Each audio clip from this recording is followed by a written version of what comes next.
Roll out!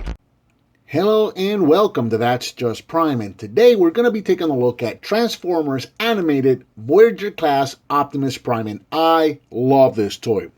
Now, Animated was a series that was very, very polarizing, and it was the first time that we got an art style and the animation was very kiddie-like, if you will, and that automatically put a lot of people off.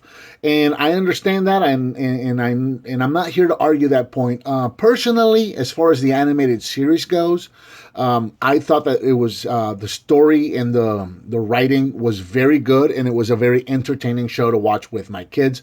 But I understand that the animation and the style, the art style, and all that put a lot of people off. However, not only did it put it off people off from the cartoon, it also put a lot of people off from this toy line. So this toy line really deserves to get checked out, because this is a toy line that did a lot of things right in terms of engineering and in terms of screen accuracy. They did a lot of things right. Even if you're not a fan of this style, I would recommend that you at least pick up a couple of these figures and check them out, because they deserve it. They were very, very, I absolutely adored the entire animated line. They did a very good job, as this is probably one of the best lines I've ever seen that hides wheels in the vehicle modes. All the vehicle, in general, for the most part, these toys looked just like their on-screen counterparts in terms of vehicle mode and in terms of robot mode. They did a very, very, very good job of translating what you saw in the animation into a 3D toy. So yeah, this toy line did a lot of things right. It should get checked out. So here in truck mode, Optimus is approximately 6.5 inches long. He's about 3.5 inches tall. This guy was released in June of 2008. He retailed for approximately $20. And as you can see, he is the classic styled flat nose cab truck. He's got a little bit of stuff back here. We're going to get to that in a minute. Only 4 wheels, which is kind of weird for a truck, but he rolls very nicely. Lots of cool detail. A lot of black added this time around. So not only do you have the red and the blues, but you've also got this black stripe that goes across here diagonally, which doesn't look really too bad out of place. I think it looks pretty good. He rolls very nicely. The 4 wheels is a little off-putting. It is that did take me a little bit of time to get used to that, but there you go. He's a very cool looking truck. I like this a lot. Now, as far as weapons go, this is one of those rare times when I actually like what they did with the weapon storage. So you've got 2 weapons here, believe it or not. One is fairly obvious. You've got yourself a water cannon up here. And yes, this guy was meant to be a fire truck of sorts. In the cartoon, he had like different trailers that he would switch out. So sometimes he had like a flat cab truck. Think of the Pepsi Optimus Prime that I reviewed recently. Sometimes I do believe, it's been a few years since I've watched the show, but if I remember correctly, I think he did in fact have a box trailer at one point, very G1-like. But most of the times he had a kind of a fire truck trailer to him. Just a trailer added on, making it look like a fire truck. And I always wished that Hasbro would have put out trailer kits for this guy so that you could interchange them and, make him a flat truck, make him a box truck, make him a fire truck, whatever. Never really happened. But in the Voyager class, you at least got this this mount back here with this water cannon, and this is in fact a water cannon. There's a little cap down here. You can remove that cap, fill this gun up with water, and then you can just take the nozzle here and just pull back on it, and it's a water gun. It sprays water, which is pretty cool. So it doesn't feel terribly out of place, at least to me. I know that typically I'm not a fan of these weapons being mounted on the vehicle, but in this case, it works. Now, you've also got an axe back here, again, keeping with the whole fire truck and firefighter theme. So you got a couple of clips back here. You can unclip that, and then you've got a couple of tabs on the front, so you just pull straight back. And this whole thing comes apart, and this is going to become the axe in robot mode. So we'll go ahead and just remove the water gun. This little spoiler pit here just kind of flips down. These sides come out, and then the handle locks down and into place, and that's going to be your axe for robot mode. Now, granted, that's not the best axe you've ever seen. I will agree with that. But it's, for what it was trying to do and the way it integrates into the truck, I like it, so I'll take it. So very cool. There's the two weapons. There's your two accessories that come with the vehicle, or with your figure rather.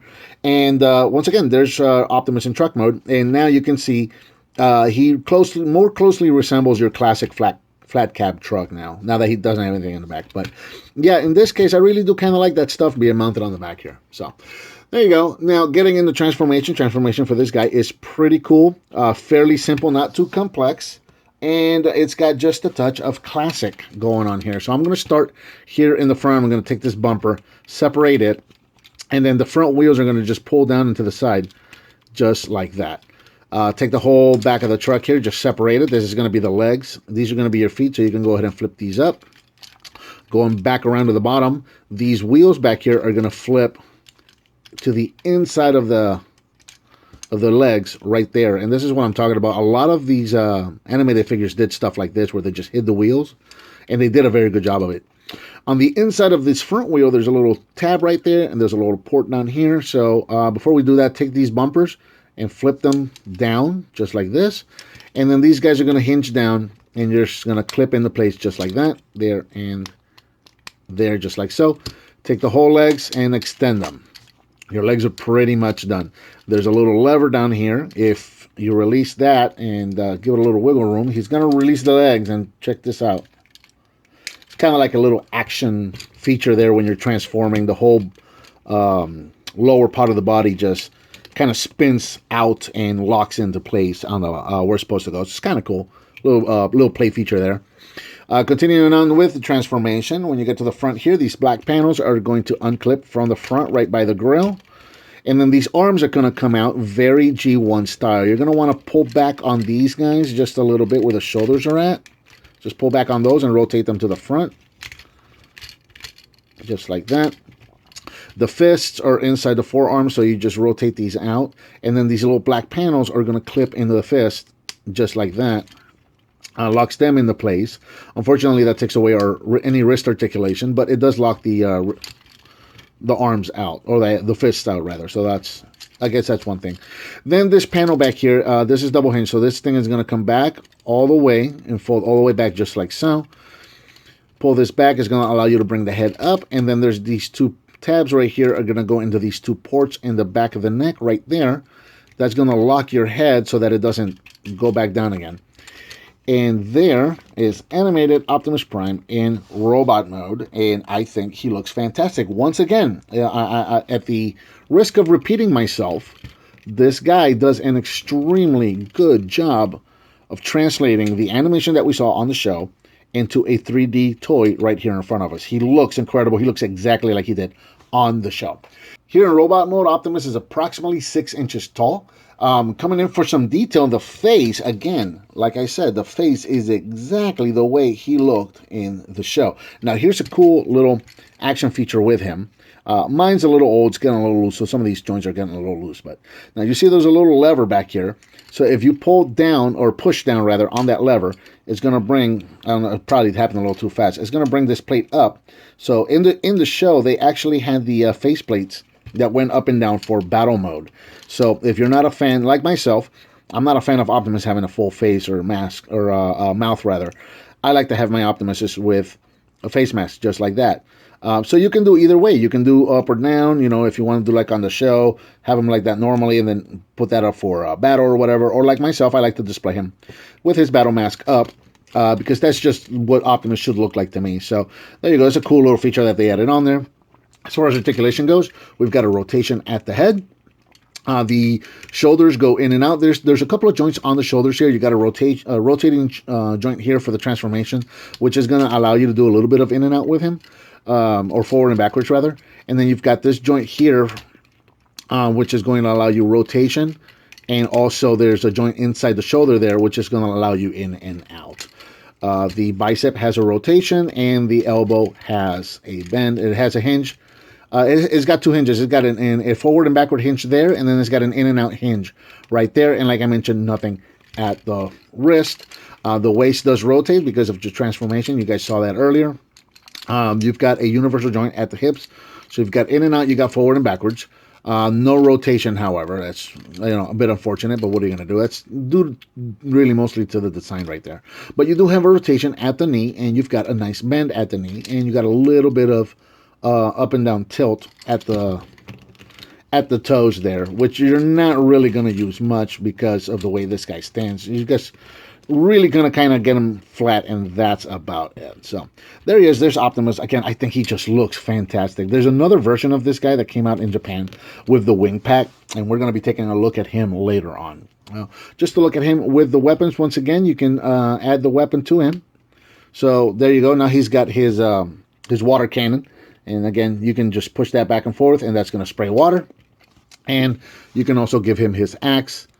And, again, I'll be the first to admit that this is not a great axe. But, yeah, let's turn him around this way. I think it looks a little better on this side than it did on the other.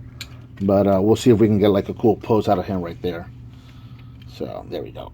That looks kind of cool. So, yeah, I really enjoy this figure. Again, I really just enjoy the animated line. Very cool line for me, so... there you go. I think this is, like I said, if you haven't checked out any of the animated toys because of the style, I understand that the style put a lot of people off, but at least check out some of the toys. I think they deserve checked out because they did a lot of things right in terms of engineering and in terms of screen accuracy. So I think that pretty much covers Transformers Animated Voyager Class Optimus Prime. What did you think of this figure, and what would you like to see me review next? Let me know by leaving me a comment, give me some thumbs up, subscribe and share with your friends if you like what you see, and I'll talk to you next time on That's Just Prime.